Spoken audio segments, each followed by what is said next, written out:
అందరికీ నమస్తే. ఏపీ మాజీ ముఖ్యమంత్రి వైఎస్ జగన్ పైన చంద్రబాబు సర్జికల్ స్ట్రైక్ చేసిన ఒక విషయంతోన ఇప్పుడు ఏమైందంటే మోడీతో జగన్ రిలేషన్ కట్ చేసే ప్రయత్నం. నిజానికి ఇప్పటికీ చాలా స్ట్రైక్స్ జరిగినాయి. అందులో ఇది ఒక పెద్ద స్ట్రైక్. అసలు స్ట్రైక్స్ ఏంటంటే ముందు విజయసాయిరెడ్డి జగన్ చుట్టూ ఉన్న వింగ్స్ మొత్తం కట్ చేసే ప్రయత్నాలు చంద్రబాబు నాయుడు ముఖ్యమంత్రి అయిన మరుసటి గంట నుంచి స్టార్ట్ అయినాయి. ఏంటంటే ముందు విజయసాయిరెడ్డి విషయంలో ఒక మహిళను దింపి ఆయన మీద రకరకాల ఆరోపణలు చేసి ఆయన ఇద్దరికి ఆయననే కొంత దూరంగా ఉండేటట్లు జగన్ అత్యంత దగ్గరగా ఉండే విజయసాయిరెడ్డిని మీద ఫస్ట్ స్ట్రైక్ జరిగింది. తర్వాత వైఎస్ జగన్కు చాలా అత్యంత సన్నిహితుడు, అతి దగ్గరగా ఉండే వ్యక్తి సజ్జల రామకృష్ణారెడ్డి విషయంలో ఒక హిందీ నటిని తీసుకొచ్చి అదంతా ఫాల్స్ కేసు, సజ్జల రామకృష్ణారెడ్డి చేయించిండు అన్న విధంగా ఆయనను దూరం జరిపించే ప్రయత్నాలు జరిగినాయి. తర్వాత లడ్డు వివాదం తీసుకొచ్చిండ్రు. తిరుమల లడ్డు విషయంలో ఇప్పటికీ దానిపైన అసలు దానిలో నిజంగా యానిమల్ గీ కొవ్వు సంబంధించిన గీ కలిసిందా లేదా, అసలు అదంతా ఒక పెద్ద కన్ఫ్యూజన్ క్రియేట్ చేసి అది తేలకుండానే గుళ్ళలో సంప్రోక్షణాలు, తర్వాత దీనిలో శిక్షించాలి, దీనిలో నేరం చేసిన వాళ్ళు ఖచ్చితంగా శిక్షించాలన్న డిమాండ్ని తెర మీద తీసుకొచ్చి మొత్తం జగన్ చుట్టూ ఒక ఉచ్చును బిగించే ప్రయత్నం చేసిండ్రు. ఇంకా అది తేలకముందే, ఏం కాకముందే, దానికి సంబంధించిన రిపోర్ట్ రాకముందే, దానికి సంబంధించి సెంట్రల్ నుంచి ఏమీ చెప్పకముందే వీళ్ళు మాత్రం తేల్చేసిండ్రు. ఆల్రెడీ సెంట్రల్ ఆహార భద్రతా సంస్థకు సంబంధించిన వాళ్ళు ఏదో ఇంకా పరీక్షలు చేయలేదు, ఇంకా చెప్పలేదు, కానీ వీళ్ళు మాత్రం తేల్చేసింది. ఇంకా 4వ సర్జికల్ స్ట్రైక్ ఏంటంటే మోడీకి జగన్ను దూరం చేయడం. అసలు ఆయన నిజంగా దగ్గర ఉన్నాడా అంటే మనకు లాస్ట్ గవర్నమెంట్ అంతా చూడవచ్చు. మనం వైఎస్ జగన్మోహన్ రెడ్డి ఢిల్లీకి వెళ్ళినప్పుడల్లా ప్రధాని కలవడం, తర్వాత అమిత్ షాని కలవడం, ఓడిపోయిన తర్వాత కూడా మోడీ తన 3వ ప్రమాణ స్వీకార కార్యక్రమానికి జగన్ను ఆహ్వానించిండు, జగన్ పోయిండు. అట్లా పలు సందర్భాల్లో మోడీతో జగన్కున్న అనుబంధం, లేకపోతే వాళ్ళకు వీళ్ళకి మధ్య ఉన్న అవన్నీ కూడా మనకు బహిరంగంగా కనిపించినాయి. సరే, ఎలక్షన్స్లో పొత్తు పెట్టుకోలేక మరి అంతగానో క్లోజ్ రిలేషన్స్ ఉంటే లోక్సభ మన జనరల్ ఎలక్షన్స్లో పొత్తు పెట్టుకోవచ్చు కదంటే రాజకీయ కారణాలు చాలా ఉండొచ్చు. దానిలో రాజకీయ కారణాలు ఉండొచ్చు, లేకపోతే ఇంకా వేరే ఇతర కారణాలు ఉండొచ్చు, వ్యూహాలు ఉండొచ్చు. కానీ ఇప్పుడు ఏమైందంటే జగన్కు మోడీ అవసరం జగన్కు లేకుండా చేసే ప్రయత్నాలు స్టార్ట్ అయినాయి. అందులో సక్సెస్ అయినరు. అందులో భాగంగానే 3 రాజ్యసభ సభ్యులు రాజీనామా చేసిండ్రు. అసలు దీనిలో చంద్రబాబుకి సంబంధం 3 రాజ్యసభ సభ్యులు రాజీనామా చేయడం వెనుక అంటే ఉంటుంది. చంద్రబాబు నాయుడు వేసిన స్కెచ్లో ఇదొక పాత్ర, ఇదొక పావు, లేకపోతే ఇదొక స్టోరీ అని చాలామంది అభిప్రాయపడుతున్నారు. ముందు 11 మంది రాజ్యసభ సభ్యులు ఉన్నారు. నిజానికి ఆయనకు 11 మందే ఎమ్మెల్యేలు ఉన్నారు. ఇక్కడ 5 మంది ఎంపీలు గెలిచిండ్రు లోక్సభ. ఇక్కడ రాజ్యసభలోనే జగన్కు బలం ఉంది. రేపన్నాడు ఎన్డీఏ గవర్నమెంట్కు రాజ్యసభలో అవసరమైతే మళ్ళీ మోడీ జగన్ అడగాల్సిందే, జగన్ మళ్ళీ సపోర్ట్ చేస్తారు. ఈ రిలేషన్ కొంత చంద్రబాబుకు చాలా డిస్టర్బెన్స్ అనిపించింది. ఎందుకంటే జగన్ ఓడిపోయిన తర్వాత కూడా జగన్ ఢిల్లీ వాళ్ళతో సంబంధాలు నేర్పడం, సేమ్ టైం ఆయన ప్రమాణ స్వీకార కార్యక్రమానికి వైఎస్ జగన్ పిలవడం, అప్పుడు పోయి ప్రత్యేకంగా మోడీని కలవడం, ఇదంతా కొద్దిగా చంద్రబాబు నాయుడికి ఎక్కడ డైజెస్ట్ అయితే లేదు. జగన్ అనేది ఆయనని మొత్తానికి క్లోజ్ చేయాలి, రాజకీయంగా కొంత ఇబ్బంది పెట్టాలి, లేకపోతే ఢిల్లీతో ఉన్న సంబంధాలు మొత్తం కట్ చేయాలి అనేది ఆయన ప్రధానమైన లక్ష్యం. ఢిల్లీతో కనుక లింక్స్ కట్ చేస్తే నరేంద్ర మోడీకి జగన్తో ఉన్న అవసరం కనుక తెంపేస్తే, అవసరం లేకుండా చేస్తే ఆల్మోస్ట్ ఢిల్లీలో ఈయన అనుకున్న ప్రయత్నం సక్సెస్ అవుతుంది అనేది చంద్రబాబు నాయుడు భావన ఉండొచ్చు బహుశా. అందుకే బహుశా ఈ 3 ఎంపీలు, రాజ్యసభకు సంబంధించిన 3 ఎంపీలతోన రాజీనామాలు చేయించారు. వాళ్ళు రాజీనామా చేయలేదు. ఎందుకంటే వీళ్ళిద్దరికీ ఇంకా 2 ఇయర్స్ టైం ఉంది. తర్వాత ఆర్ కృష్ణయ్య తెలంగాణకు సంబంధించిన వ్యక్తి, కానీ జగన్ ఏ వ్యూహంతో ఆయనకు రాజ్యసభ ఇచ్చినారో తెలియదు. తెలంగాణకు సంబంధించిన వ్యక్తి అభిమానంతో ఇచ్చారని చెప్పినారు, కానీ దానికి కొన్ని పొలిటికల్ కారణాలు ఉండొచ్చు. అది వర్కౌట్ అయినాయా లేదా అనే తర్వాత విషయం. కానీ ఆర్ కృష్ణకి ఇవ్వడంతోనే చాలా క్వశ్చన్స్ రేజ్ అయినాయి. ఏపీలో లేరా, ఏపీలో బీసీ లీడర్ లేరా, ఇక్కడున్న తెలంగాణలో ఉన్న ఆర్ కృష్ణకి ఎందుకు ఇచ్చారు అనేది ఏపీలో పెద్ద చర్చ విషయంగా మారింది. ఇప్పుడు ఆర్ కృష్ణకి ఇంకా 4 ఇయర్స్ ఉంది, 4 ఇయర్స్ రాజ్యసభ ఉంది.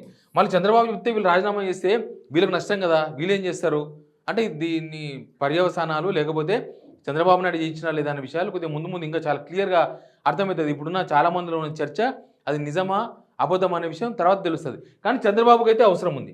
ఇక్కడ ఏమైంది, 8 మందికి పడిపోయింది వైసీపీ బలం రాజ్యసభలో 8 మందికి పడిపోయింది. ఇప్పుడు వీళ్ళదేమున్నది మోపిదేవి ప్లస్ బీద మస్తాన్ రావు వీళ్ళిద్దరికి మళ్ళీ రాజ్యసభ ఇవ్వచ్చు. ఇప్పుడు మళ్ళీ బై ఎలక్షన్ వస్తుంది ఎట్లా కూడా. నెక్స్ట్ బై ఎలక్షన్ వస్తే 6 మంత్స్లో బై ఎలక్షన్ వస్తుంది.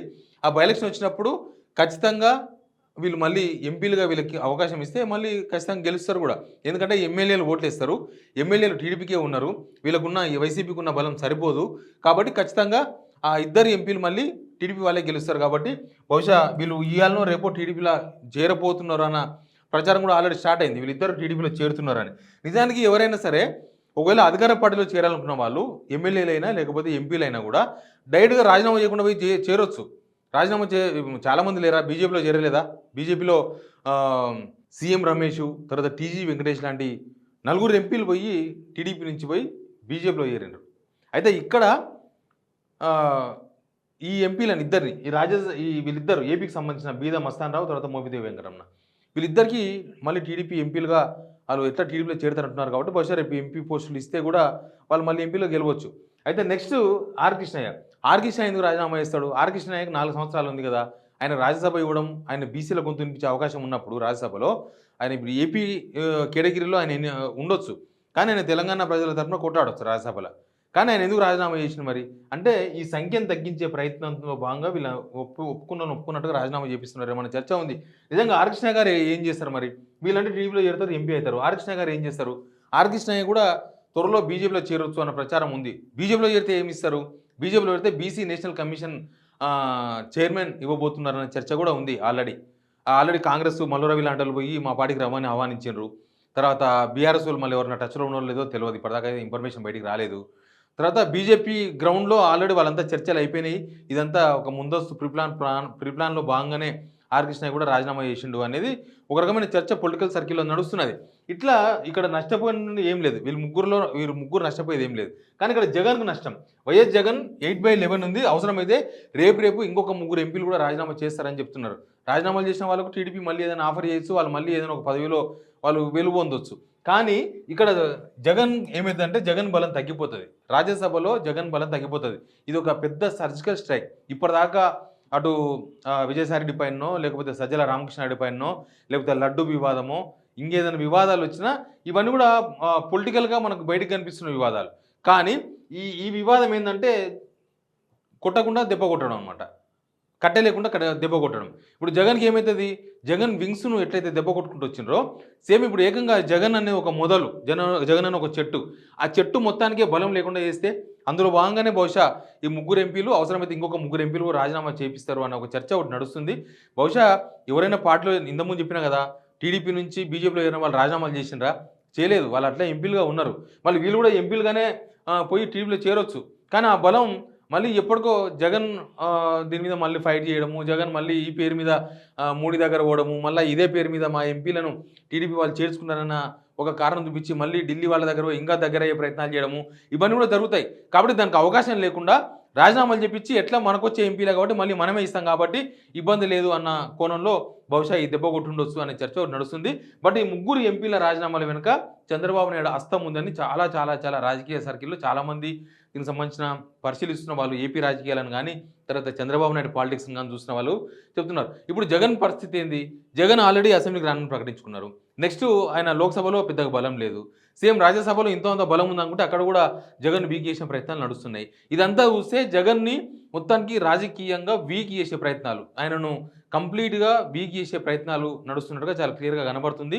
తదుపరి మనకి ఈ 3 వెనుక చంద్రబాబు నాయుడు ఉన్నాడా లేదా అనేది వీలైనంత చాలా తక్కువ రోజుల్లో బయటపడే అవకాశం కనిపిస్తుంది. వీళ్ళు టీడీపీలో చేరితే ఉత్తగతి చేరారు కదా, వాళ్ళకి ఏదో ఒక పదవి ఆఫర్ చేస్తారు కదా, ఖచ్చితంగా వాళ్ళకి ఇస్తారు. ప్లస్ ఆర్ కృష్ణయ్య తీసుకునే స్టెప్ కూడా నెక్స్ట్ ఇట్లాంటి చర్చలకు లేకపోతే ఇట్లాంటి విశ్లేషణలకు సమాధానం ఇచ్చే అవకాశం కనిపిస్తుంది. ఎనివే వైఎస్ జగన్ వీగేసి పొలిటికల్గా రాజకీయంగా జగన్ను చంపేందుకు వాడుతున్న అనేక స్ట్రైకుల్లో ఇది ఒక సర్జికల్ స్ట్రైక్గా మాత్రం ఖచ్చితంగా చెప్పొచ్చు. Please subscribe signal TV.